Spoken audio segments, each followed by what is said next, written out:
பரம்பரடி பட்டாராம். போட்டு கொடுக்க போறாங்க வயசு நேரத்துல இல்லப்பா, அதுக்கு பெரிய கதை இருக்குது. அதனால அப்பி பத்தி அது மட்டும் கிடையாது, பன்றிக்கு பால் கொடுத்தாராம். யாரா பெரிய ஆண்டவன்.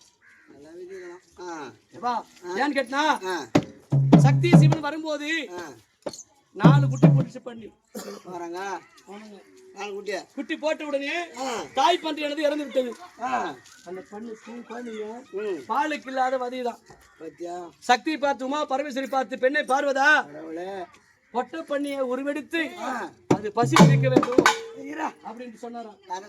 அந்த அம்மா என்ன பண்ணாங்களாம், முடியாது சாமி, அந்த காரணம் செய்ய மாட்டேன் அப்படின்னாங்களாம். அதன் பிறகு ஐயா என்ன செய்தாரு, சிவபெருமா பெரியாண்டவன் பன்றி பெண் பன்றியை உருவெடுத்து அந்த பன்றிகளுக்கு பால் கொடுத்தாராம். அந்த பசி தீர்த்தாராம். கறிபட சாணம் பண்ணிக்க மாட்டேன்.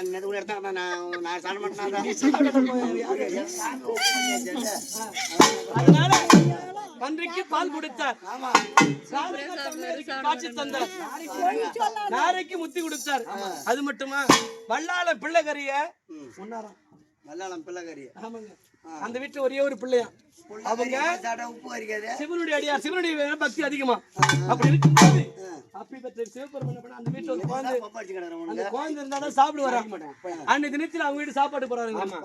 என்ன சொன்னாரா, அந்த குழந்தை பசின்னு கத்துதான். அந்த அம்மா என்ன பண்ணாங்க, அந்த குழந்தைய அடிச்சாங்க, குலைக்கல, அங்கேயே செத்து போச்சு. ஓரமா பாயில சுத்தி ஓரம் வச்சுட்டு இந்த ஐயாவுக்கு சாப்பாடு கொடுத்தாங்களாம்.